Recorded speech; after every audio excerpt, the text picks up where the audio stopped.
My name is Cindy Dupree, and my business is Zen Mountain Wellness. That's my current business as of about a year ago. I did many things before that. What I offer my clients is I try to find ways to help them to connect more with themselves, listen deeper to themselves, and also to connect with others. So I do a lot of community programs and nature. I mean, I am really a big environmental person. I feel different when I'm outdoors, and I try to share that by teaching yoga and doing energy work outdoors when I can. So when weather's conducive, we're outside, we're hearing the birds, we're watching the trees, and it's beautiful. I love that. Now, I know you said you did many other things before. Do you want to talk to me a little bit about what those things were and how your journey led you into the wellness yoga field? Oh yeah, let's see. Where do we start? Because I mean, there's so much to go there. Yeah. Key points.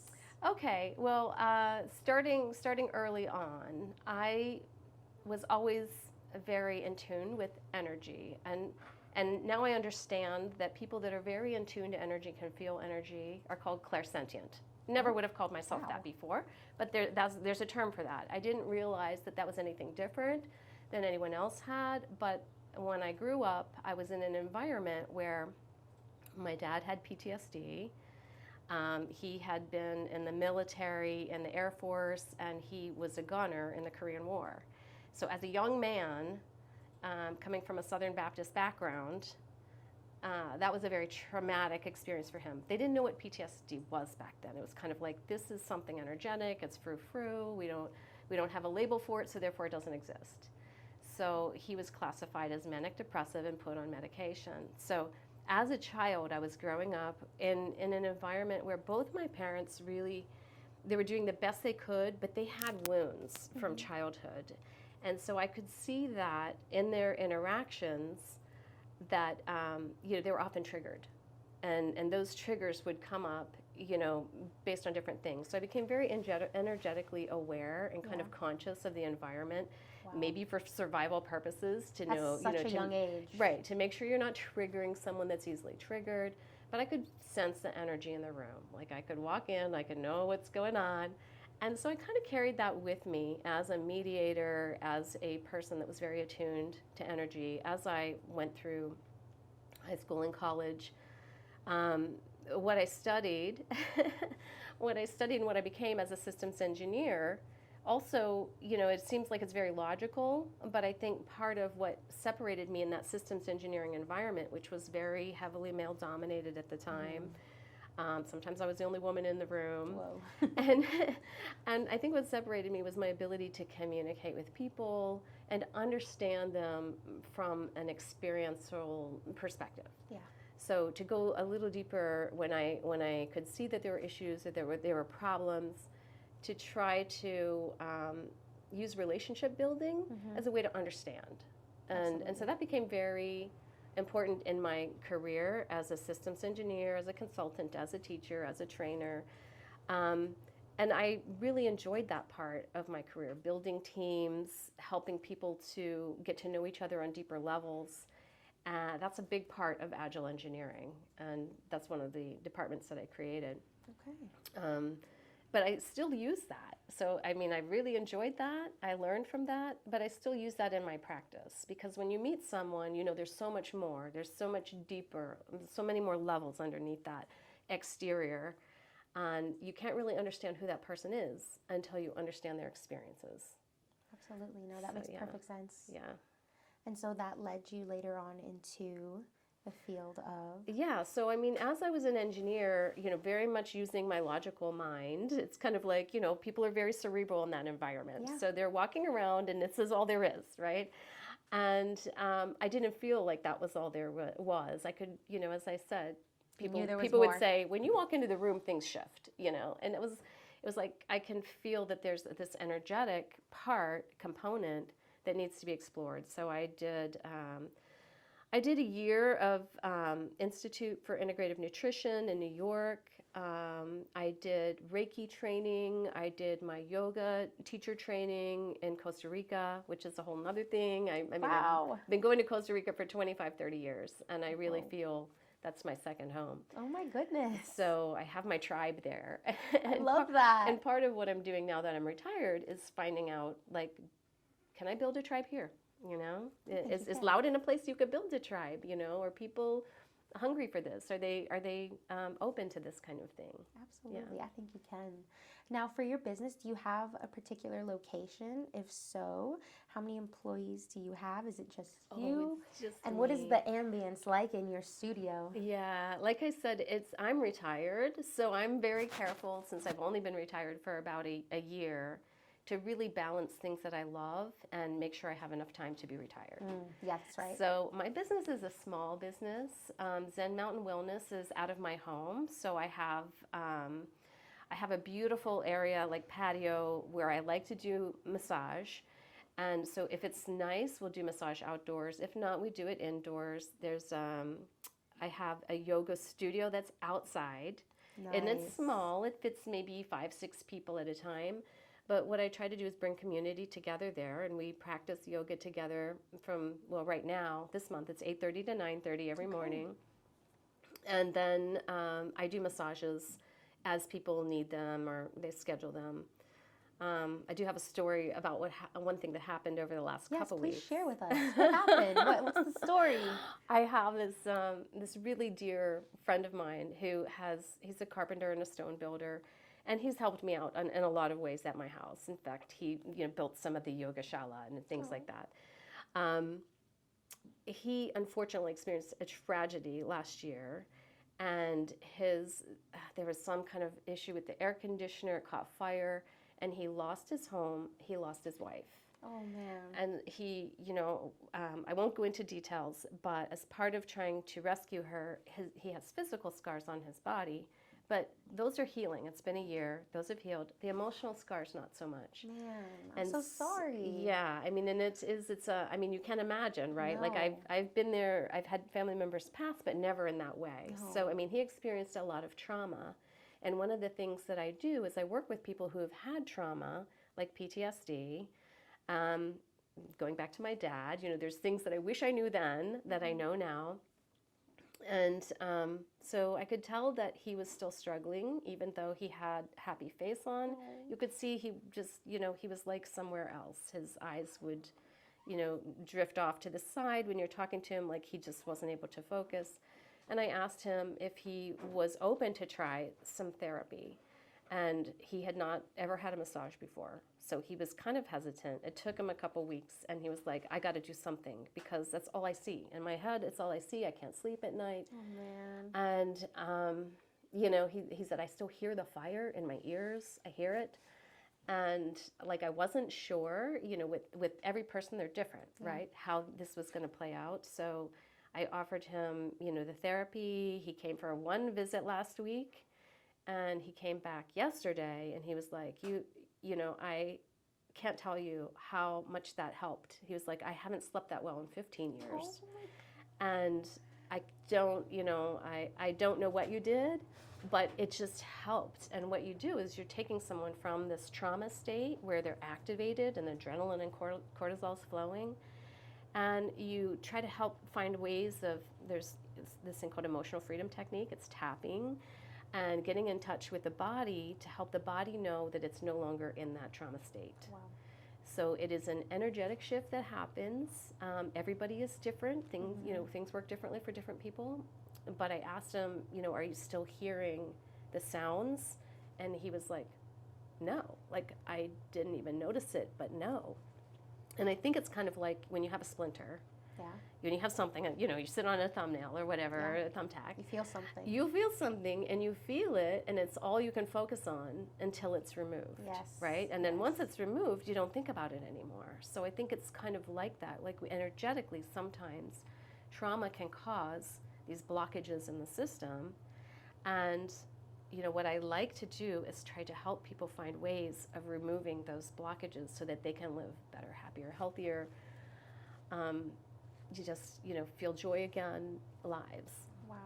So that was really, to me, to have someone that was dear to me, like, open up and allow me to try to help them in that way, and then Yeah. have that kind of feedback was really cool. I'm sure, and I bet you feel so like fulfilled and so great that you're able to help somebody be more in tune with themselves and also let go of some trauma that's maybe deep down locked in there. So I think that's amazing what you're doing, and especially since like you're retired and this is like your passion. Like I love that. I'm glad that you have that space and that healing power to help others in that way. Well, I've had to do a lot of healing on myself. So I mean, it's kind of self-discovery, and Yeah. and there's so many different modalities of healing. And in Costa Rica, it's so, it's so rich and just, full of people that have all kinds of different talents and skills. And I've depended on other people to kind of help me get through those hurdles. And now it's like, now I feel like it's time to kind of pay some of that back. Yeah. Like, I figured out ways to deal with long-term Lyme disease. I figured out ways of dealing with autoimmune issues, throughout my life, through chronic stress. But there are a lot of people that are still dealing with that. Yeah. And, that's something that if I can help, I will, No, I love that. And now tell me a little bit about the cacao experience here. Can you tell me like the official name of it and what it does? Yeah. Well, again, in Costa Rica, everybody is familiar with cacao because cacao is grown there on plants, theobromine trees, I think they're called. And basically, cacao is the main ingredient in chocolate. So everybody knows cacao. Probably everybody's had cacao. Yummy. But when you get it in chocolate, it's treated at very high temperatures and often chemically treated, and it takes out a lot of the nutrients and a lot of the properties of the plant. Mm-hmm. So when it's made in a sacred ceremonial way, it's not heated to those extremes. It's not chemically processed. It's a natural part of the plant, and so it has some medicinal properties. It's a vasodilator. It helps to create the blood flow, and so the plant, they call it a plant medicine there. Yeah. By drinking this pure cacao, it's kind of like a hot chocolate without the sugar. Yeah, it's bitter. It's not that tasty, but I mean, you just drink a little bit of it, and the thought is that that opening up of the pathways helps to open the heart. So typically what I will do is serve a little bit of cacao before we do heart opening yoga asanas, and then you have kind of that extra energetic boost of and support from a plant medicine that's not a pharmaceutical. It doesn't have side effects. I mean, there's certain people, if you're pregnant or if you're breastfeeding, you probably don't want to do those things, but it's actually really good at lowering blood pressure and has all kinds of, I mean, if you can Google it, I mean, it just has all kinds of good health benefits. So we do that, and then we have a little bit of yoga practice where you're moving the body, and that helps kind of that plant medicine to go to different places. Yeah. And part of it is just getting mindful and having that moment to look inside and kind of be okay with looking deeper to say, how am I feeling today? Like, do I have a blockage, or am I feeling great? And is there something I need to work on? Is there something emotionally that I've been suppressing for a while that needs to be dealt with? So some of those things kind of arise in the process. No, it sounds like you have to be very like present and feel like exactly what you're feeling or what you don't want to admit to yourself maybe that you're feeling. Right. Like getting I mean, those we all out. have it. Yeah, Like, no, absolutely. Yeah. People call it shadow work. It's kind of like when you have things that you're trying to suppress or not look at, maybe trauma or things that have happened to you. I mean, in my family, we've had a lot of, unfortunately, my family members have experienced a lot of trauma. And when you try to suppress it or not look at it, it's not like you're not expending energy to keep that down. So sometimes when you can look at it, allow it to flow and go, you're not always having this shield around that part of you. And I don't know if that makes sense. No, it does make sense. Like you have like this wall, and you're trying to just basically be in tune with yourself and break it down little by little, not in one tumble, but you know. Sometimes I think of Starship Enterprise. That was probably way before your time. But, I'm not familiar with that. But they're like, the shields come up, and it's taking a lot of energy from the core, power system to keep those shields up, to keep them protected. But once that power goes down, and then eventually, it wears the power out, and you can't work these other parts. I mean, we are as a systems engineer, I think we are a system of systems. We've got That the makes circulatory sense. system, the digestive system. We've got a lot of systems. And if you're powering this, your adrenal system is going constantly because you're in a state of fight or flight, Yes. or if you're triggered easily and you're constantly getting these boosts of adrenaline and cortisol that are keeping you, your shields up, it feels totally different when you can finally allow that to just relax. Yeah. And now when you're doing these sessions, do you do any music or is it silence? Like, I'm curious about that. Yeah, I love music. Yes. Music has vibrations. It has, this power to shift, so I love to do music. I mean, everybody has their own way of doing things. Yes, absolutely. But when I'm doing mindfulness meditation, I usually even start a yoga class with just a minute or two just of mindfulness meditation. Yeah.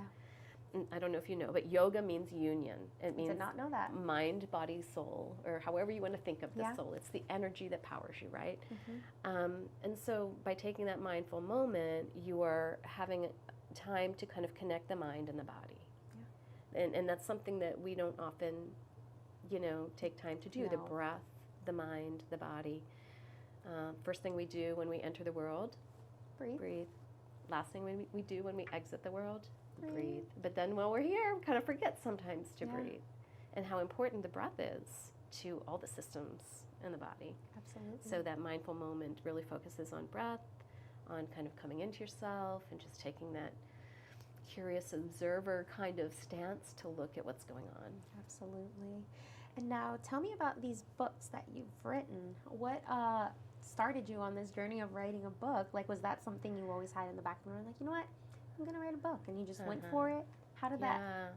Well, while I was working, I mean, I had my children, I was getting my education, my master's degree. And while I was working, I always had such interest. I'm a learner, and such interest in many things. And I thought, someone needs to write a book about how you can help children to address their emotions. It's something I never had. It's something that I wasn't really aware of when I was a kid that I could have benefited from. So I kind of had it in the back of my mind. I went into my doctoral program when my daughter graduated because I had this feeling of like, oh my gosh, I'm going to have this hole in my life because there's no kids in the house anymore. So I started a doctoral program and thought I'll be in school with them. And then they graduated and I was still in school because I was still working full time. Yes. And so the doctoral degree was writing a very large book. Like that was on collective, my dissertation was on collective mindfulness in the workplace. Yeah. And so as I was writing that book, that was all for, the purpose of, getting something cerebral out. It had to fit certain qualities and criteria to be passed, to be published. So that was a lot of work. And then after I finished and retired, it's like, now I can play. So what do I really feel like I want to write about? And my brother had passed away a few months earlier. I went to Costa Rica, and I just had time. I had time to process, how he passed, which wasn't, it wasn't an easy thing. And I was just in my emotions, and I was thinking, this is the time to write that book on, for kids. Yeah. And I called it The Emotion Explorers, The Journey Within. And it's to help children know that it's okay sometimes to feel sad, to feel angry, to feel anxiety. Like I have friends that, they had anxiety. I have family members that have had anxiety. I had anxiety as a child. But I have anxiety. But right, I didn't know, I didn't have the tools to be able to deal with that anxiety in the most effective way. Like I had to learn those tools. I had to force myself out of my comfort zone. I had to do a lot of things that made me very worried and stayed up at night. And, it was like pushing myself to do these things, even though I was very nervous and filled with anxiety and dread and fear. But, how those things that you learn, your experiences, what they teach you, maybe you can help someone else that's in that same situation. Sometimes people think if they feel a feeling that's not comfortable, they need to take pharmaceuticals, Yeah. Okay? I believe pharmaceuticals are really good and useful in certain cases, but I have, again, a family member who, just had anxiety and depression, and they were on 9 different medications. And they were so just whacked out on medications, up and down, and gradually they were able to wean themselves off, have the tools to deal with it, know that it's okay to feel a feeling. Yeah. It's all right to feel a feeling sometimes, Yes. even though it doesn't feel good. There are ways of dealing with it, and they're on 2 medications now, but they're able to do things they couldn't before, like driving the car, without having a panic attack. Or not sleeping during the day all this much. Or not being able to sleep at night. Yeah. Yeah. So I think there are, there's good tools that we learn as we go through life and we deal with our challenges. And, I just feel like I'm very grateful that right now I'm at a point where I can share those, I love that. Yeah. Where can people find these books? Is that available on Amazon? Yeah. Or- It's on Amazon. It's Emotion Explorers, The Journey Within. It's written for children and parents to kind of be able to talk about emotions. So in addition to scenarios and examples of kids that are, dealing with, and the characters actually, are modeled after some people that I know in my family. Cute. But in addition to some of the tools and being able to think about it and talk about it in different ways, there's also visualization exercises and affirmations to help reprogram. Like my degree was a lot about neuroscience and behavior change. So it's about how you reprogram yourself. Yeah. Like sometimes our anxiety is coming from the thoughts that we're thinking. Yes. And if you can, look at yourself and understand where did that come from, who put that there. Like typically it's us, we put it there, right? Like my feeling that maybe I'm not lovable, or that feeling like maybe I'm not good enough. Maybe there was experiences in your life where that's the assumptions that you made. But it's looking at and recognizing that you can shift and change that. Absolutely. You have the power to shift and change your own belief structures. Yeah. It's in the power is in your control, not out. Because I think a lot usually when I've had like little episodes like that, I feel like I'm out of control. But now I feel like I'm in a place where I'm like, okay, girl, you can control this. Like you can drop. Like it feels so good knowing that it's not something that is just stuck. Yeah. I don't know if that makes sense. Like you can control it and you can dig your way out of the scary place. Like you have that power, and you just have to it's so much practice. You have to keep telling yourself that you can do it and that you are capable. Because sometimes you beat yourself down. Exactly. You don't let your own self get out of that hole that you dug yourself into. So I love that you have a book that's helping kids realize hey, you do have the power to control this, and you know what? It's okay if you feel that, but we just got to make sure you find a way. When you're ready. Yes. When you're ready, because sometimes people aren't ready. I mean, when you lose someone, when you lose a family member, especially as a child. My mother lost her mother at 2 years old. Oh man. So talk about trauma.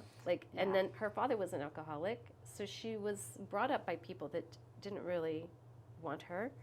And those things she carried with her all her life. So of course she has triggers. Yeah. She did the best she could with the tools she had. She was an amazing, wonderful mother.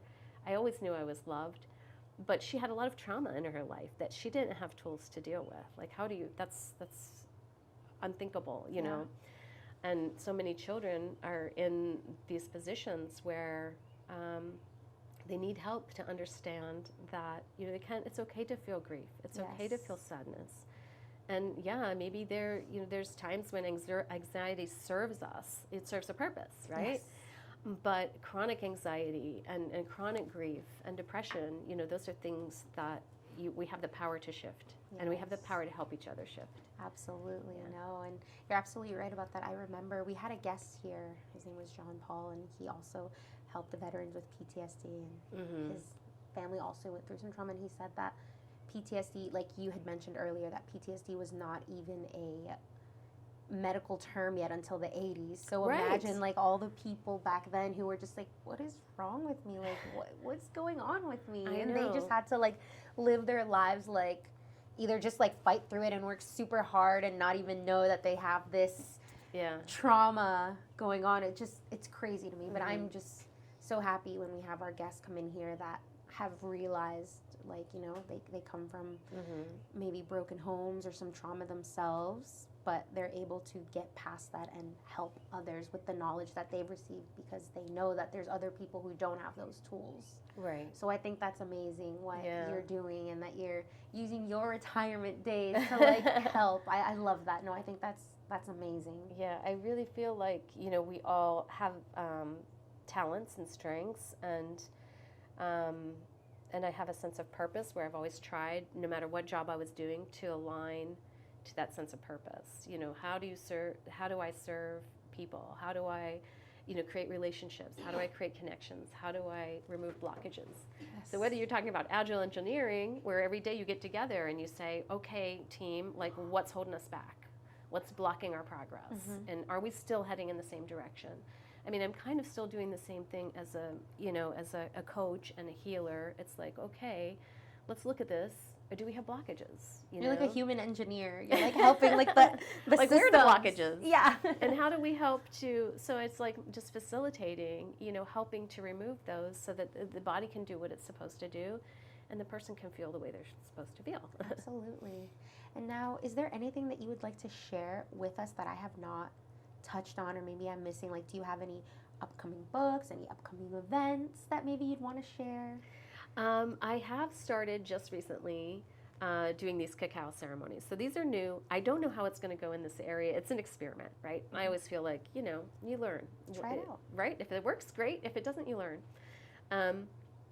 So yeah, that's the new thing. The yoga, the massage that I do from my home, and then also I'm trying to facilitate building community through these cacao ceremonies with yoga. So that's the new part. And I typically try to schedule those around a new moon because new moons Wow. Okay. are for setting intentions and opening up space for new things to happen, moving into new goals, or setting new goals for yourself. And then the full moon is kind of the completion portion of it. So it's like, what don't you need? Like, what are we ready to close out? What are we ready to move away from? Yes. And I do, as a healer, I am aligned to some of the Native American traditions. And, the moon was very important to Native Americans, and they were very in tune with the cycles. I think that, in our day and age, in our society, we forget about how the moon shifts energy. And we forget about how we are part of this universal, energetic experience. Yeah. But so that's kind of what I'm playing with right now. That's amazing. And when do those start, or how can people sign up, or how are you taking your clients? So in June, I will identify when the new moon happens, and then I will promote it. I've been promoting things on All Events.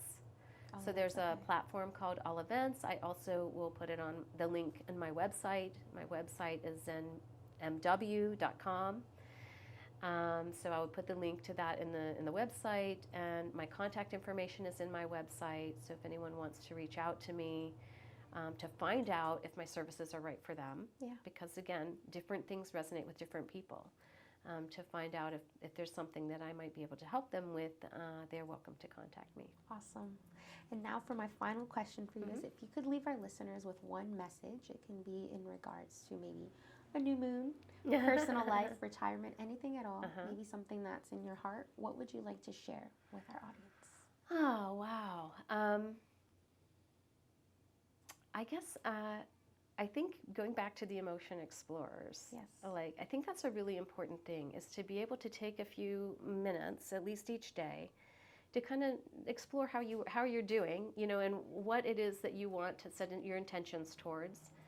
And then by feeling these, the energetic alignment with those intentions, you're probably going to be able to have a much better day, and you're probably going to be able to move yourself and shift yourself a little further. But I mean, this whole thing about mindfulness is really just taking a few minutes to ask yourself, take time for yourself, what is it that I need, and how can I move to that next level or that next goal.